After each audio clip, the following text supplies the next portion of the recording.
Hey, what's good people, man? Platinum Bearded Dread. Tales upon a bench top. Ever get those moments where you reflect on your life or life and the world in general, and it seems like everything seems to be going in a negative direction as opposed to in a good direction, and good just seems to be overridden by the bad, whether it's worldly events or in your own personal life, to the point where you say to yourself, where is actually the good in all of this? And where's all this leading to? Well, I want to tell a story, yeah? It's a biblical story, I think, but it's a story nevertheless, which kind of illustrates the reasons that we might have those questions. And the story goes like this, yeah? There was a young man who would often reflect on the state of the world, and he couldn't help but come to the conclusion that there really is very little good in the world, and if there is a God, where is he?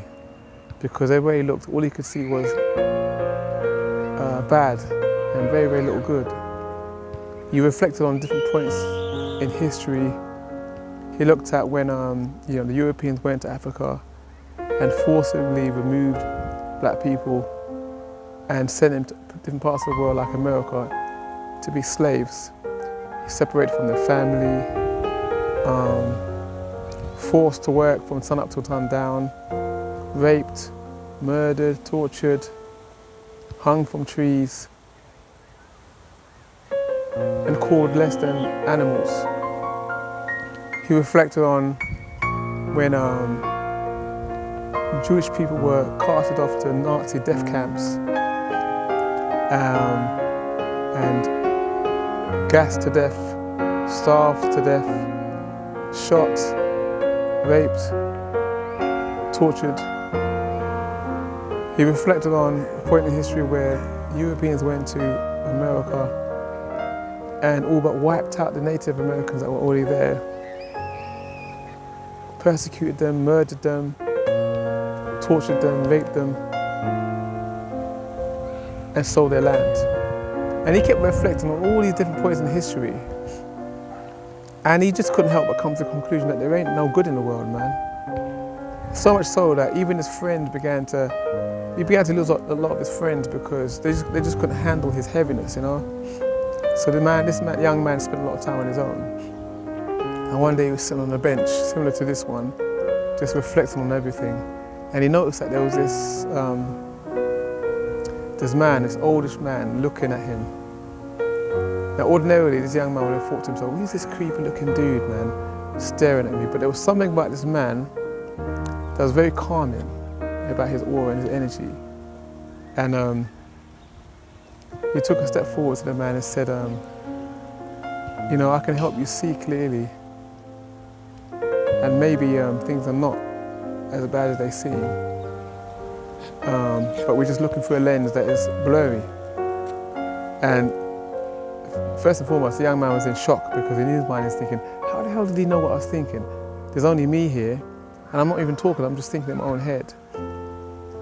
And then the man took a step closer and said, he repeated that it's not necessarily the way things are, but how we're seeing it. And maybe the lens is a little bit blurry. I can help you see. And like he reflected earlier, that rather than think that this was some creepy dude, there was something about his energy that made him turn around and say, okay, give this man a shot. Give this man a try, because ultimately it was already weird to start with. What has he got to lose? And so he said to the older man, okay. And then the old man said, but on one condition, you have to promise me that you will not interrupt what I say or what you see, or say anything until we've completed the journey. And the young man thought, well, that's easy enough, I can do that. So they set off on their journey, and they first came to a village, kind of poor-looking village, along a riverbank. And there was a boat there, one boat, and the older man took out a drill and drilled a hole in the boat. As they watched the boat sink to the bottom of the shallow river. And the young man said, why would he do that, man? This is their livelihood. They probably use that boat for fishing and for trading.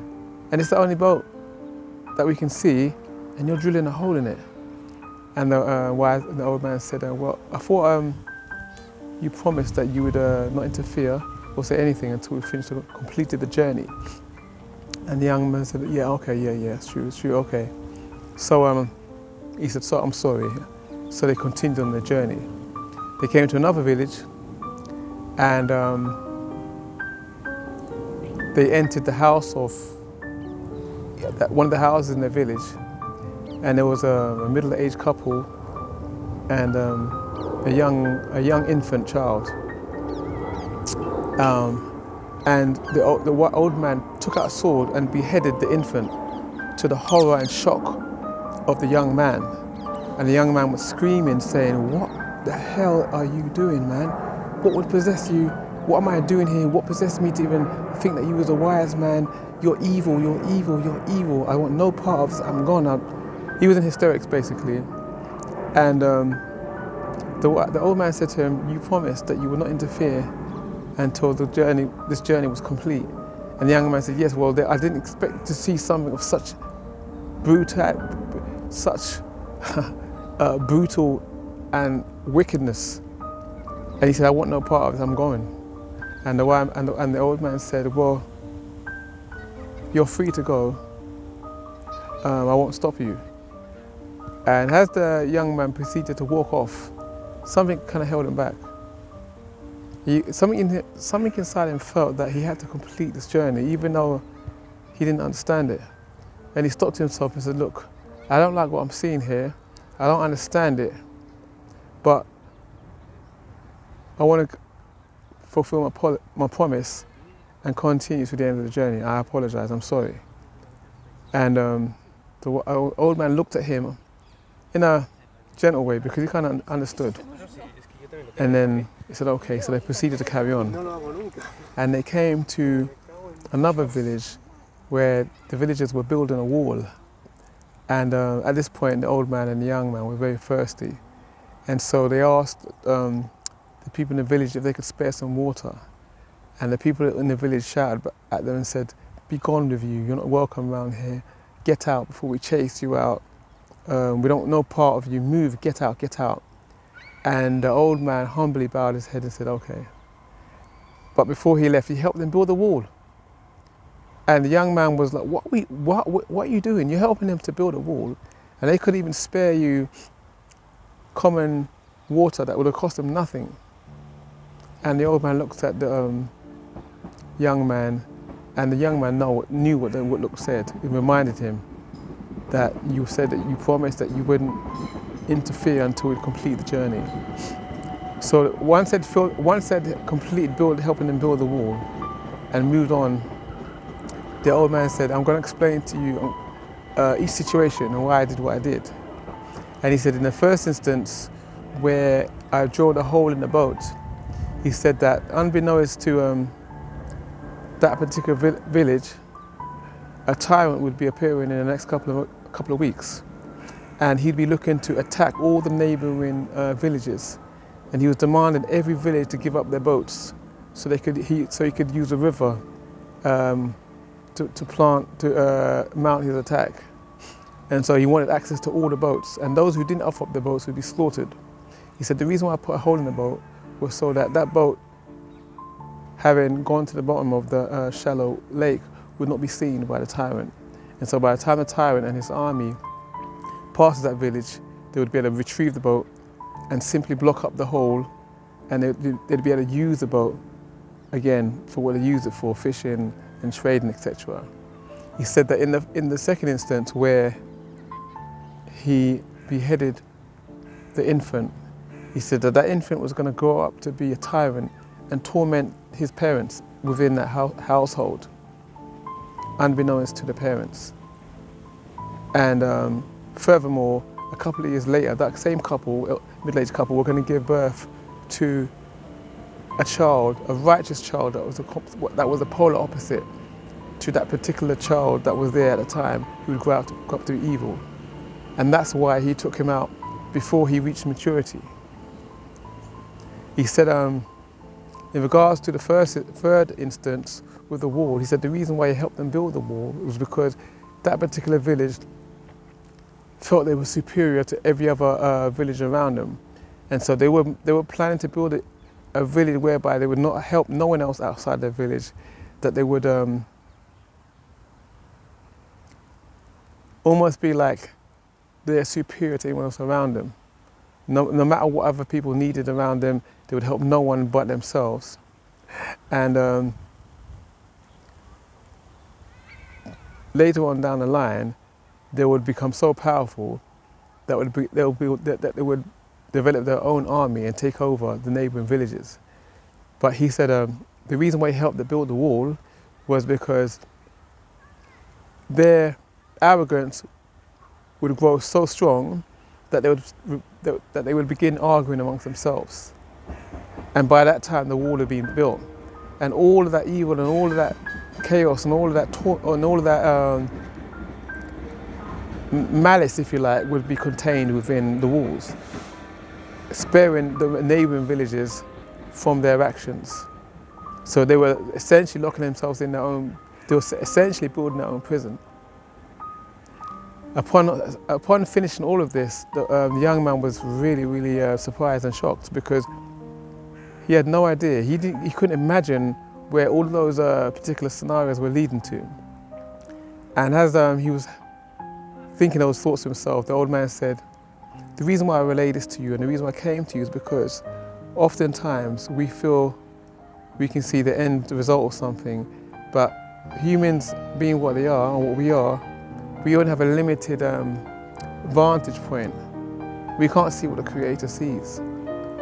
And whether that be on a worldly scale, in history, or whether that be in our own personal lives, where we might lose a job, or someone in the family might die, or things like that, we don't know what the end result is going to be and what it would have been had that particular situation been allowed to continue. And it's the fact that we are limited in our vision, which is why we have to trust a power greater than us to see where the actual events are going to lead to, and not be short-sighted and feel like we've worked out what the next stage is going to be. And developing that trust and a power greater than us is essential, because ultimately that's what's going to get us to the other side before we prejudge and assume we know what the end is going to be. Because none of us do. We've only got a small window into what the next stage is going to be, and where we're going to end up, and where those events are going to lead to. So he said that the next time you reflect on the way the world is, always remember that there's a power greater than those wicked ones who are planning this and planning the other. And as evil and as depressing as the world may seem, it's all leading to good. We can't say in what period of time it's going to happen, but it's all leading to good. But just remember that there's a greater hand leading this where he wants to take it. And those who feel that they are planning for evil, there's a greater good planning for good. Yeah. Platinum bearded red. Tales from the bench there. Shit, man.